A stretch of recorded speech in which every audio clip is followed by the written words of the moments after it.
We're also following the major international news as the ceasefire officially begins between Israel and Hamas, and the first round of hostages returned back to Israel. Let's take you out to some quick remarks from the IDF talking about this earlier today. October 7th massacre. Our mission has been clear. Bring home all the hostages held by Hamas in Gaza. Today, as part of these ongoing efforts, we welcomed home 3 hostages, 3 young women, after 471 days in Hamas captivity. Let me tell you about these 3 young women. Romi Gonen, who turned 24 in captivity. Romi was dancing with friends at the Nova Music Festival when Hamas terrorists invaded and attacked the festival, massacring and abducting young people from around the world who were celebrating peace, love, and unity. Emily Damari, who turned 28 in captivity. Emily, a dual Israeli and British citizen, was abducted by Hamas from her quiet home in Kibbutz Kfar Aza. Terrorists shot and killed her dog and dragged her into Gaza. And Doron Steinbacher, who turned 31 in captivity. Doron, a veterinary nurse who brutally abducted from her home in Kibbutz Kfar Aza, was still in her pajamas. We cannot imagine the horrors these 3 young women have endured in 50 months of Hamas captivity. Today, we salute and embrace them and their families as they reunite after so long. We must also remember the brave soldiers who risked their lives and those who paid the ultimate price to ensure that this moment of the hostages coming back home was possible. We cannot and will not forget the 94 hostages, including women, children, and elderly, remain in Hamas' brutal captivity.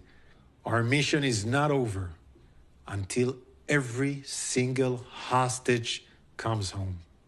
Since the October... All right, you're just listening in there to an IDF spokesperson talking about this, and you heard the significance in his voice as the first 3 hostages released from Gaza have arrived in Israel. And of course, I want to put up just some of this, as it was a very emotional scene earlier on today, as footage shows the 3 women walking to the Red Cross vehicles in Gaza City, surrounded by a crowd that swelled. Of course, you can see just some of these as we are also watching the celebration returning to Israel, the helicopter landing. The 3 women were taken for medical assessment, and they appear to be in good health. This, according to the President Joe Biden. The ceasefire ushers in an initial 6 weeks of calm and raises hopes for the release of nearly 100 remaining hostages and an end to the devastating 15-month war. A last-minute delay by Hamas put off the truce's start for nearly 3 hours, but the spokesperson by Hamas's military wing later said it was committed to the ceasefire. And the big news of the day, of course, is those 3 hostages,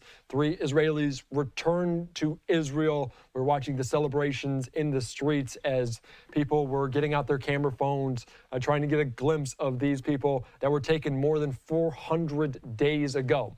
All right, let's continue on here on Live Now from Fox and bring in right now senior research analyst with the FDD, friend of the program, Joe Truzman. Joe, thank you so much for joining us here on Live Now. What do we make of today? Can you detail some of the operation, the Wings of Freedom operation to get these first 3 individuals back? Right. So, of course, Israel is very happy right now, and so many other people, to see 3 hostages return home back into Israeli territory after 15 months of more than 15 months of captivity. The hostages, of course, they were transferred by Hamas to the Red Cross. Then from there, they were sent to the Gaza border, and then they were picked up by where they met Israeli forces. Israeli forces took them, and of course they were examined. Then the hostages went to a hospital to be examined as well, and of course to meet their families. So all in all, today has been good. I think, of course, earlier there were some bumps in the road. Hamas didn't want to give up the 3 names of who they were going to release. They were supposed to do it at, I believe, 8 or 8:30 local time, but they didn't do that. They delayed. It was a few hours later, they finally did it. So besides the few bumps in the road, everything turned out good for the hostages, of course, and for Israel.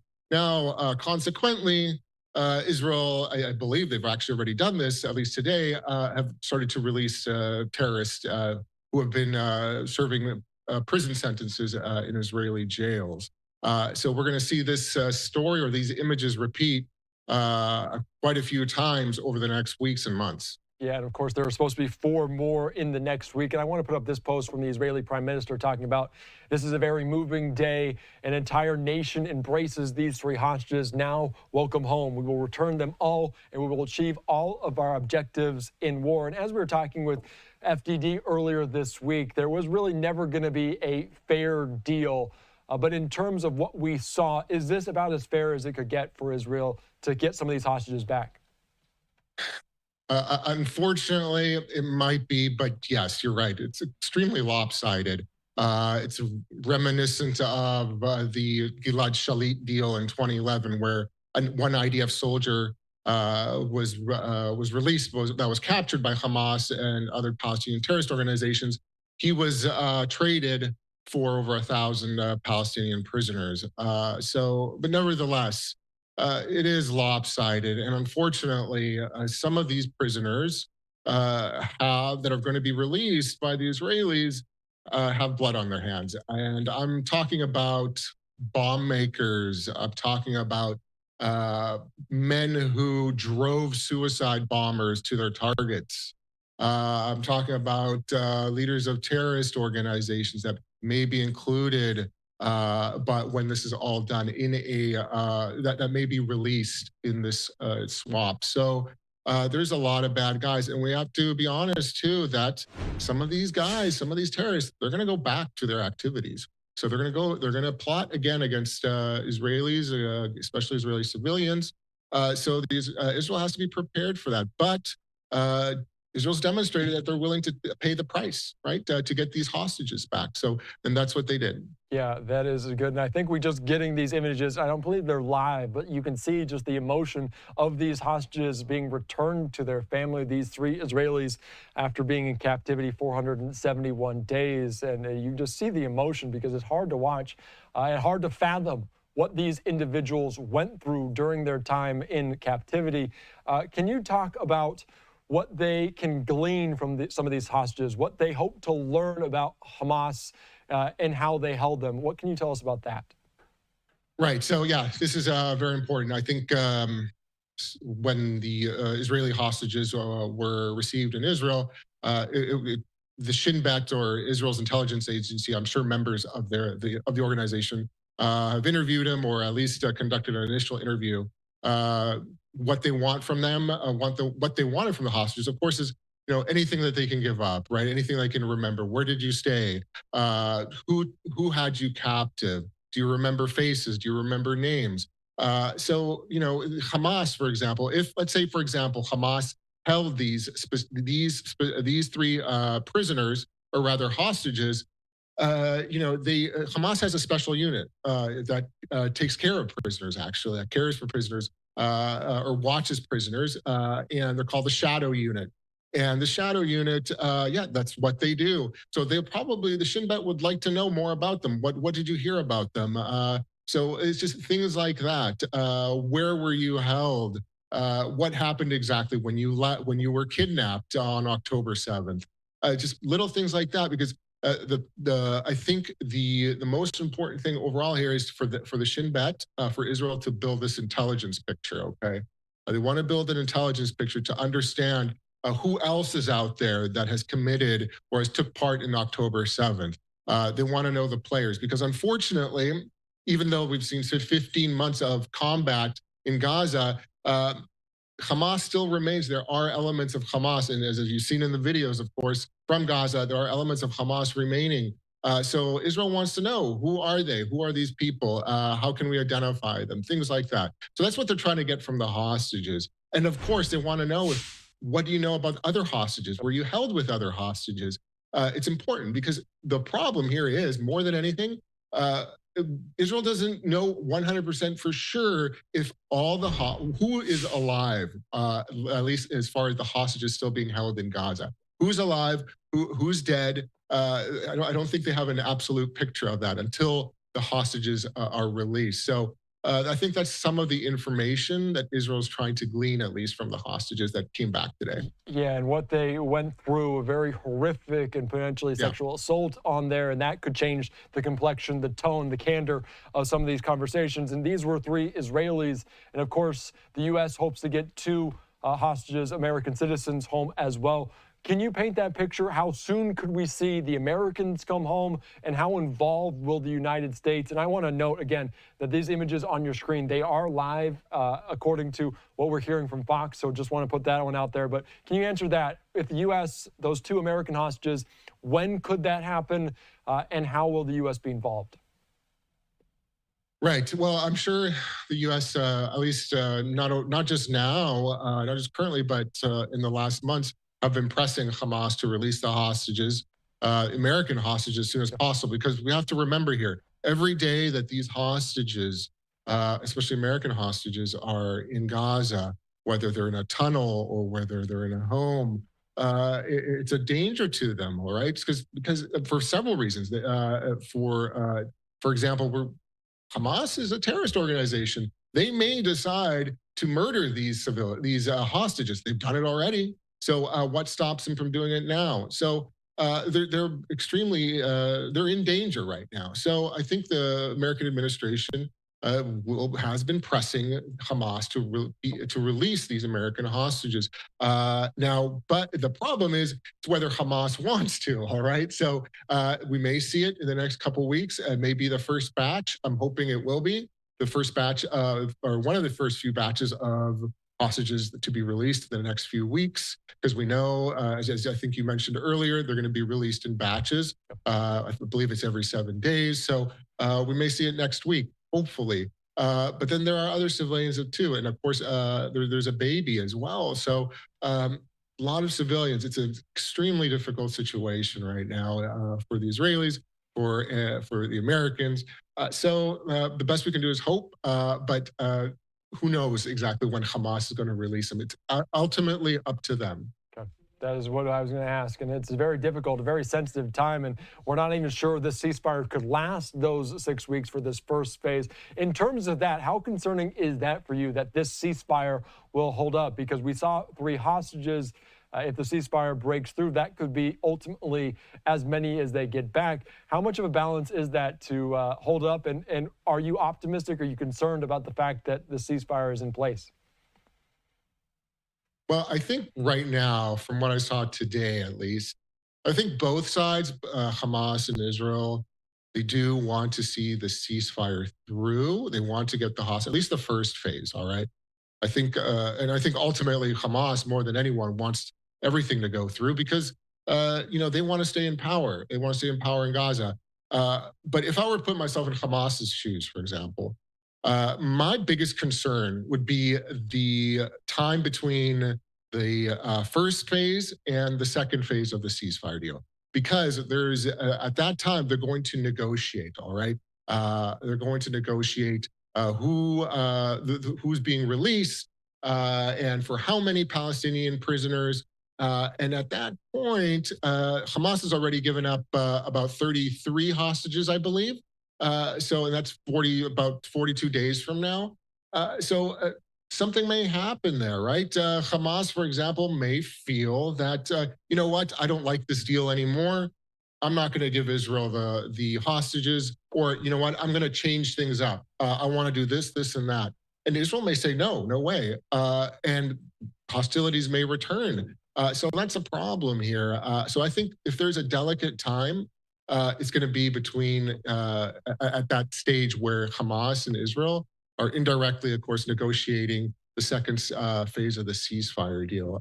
That's what worries me the most, I think, more than anything. So I can't tell you if it's going to break down, but I will say that things are very sensitive right now, especially during that time.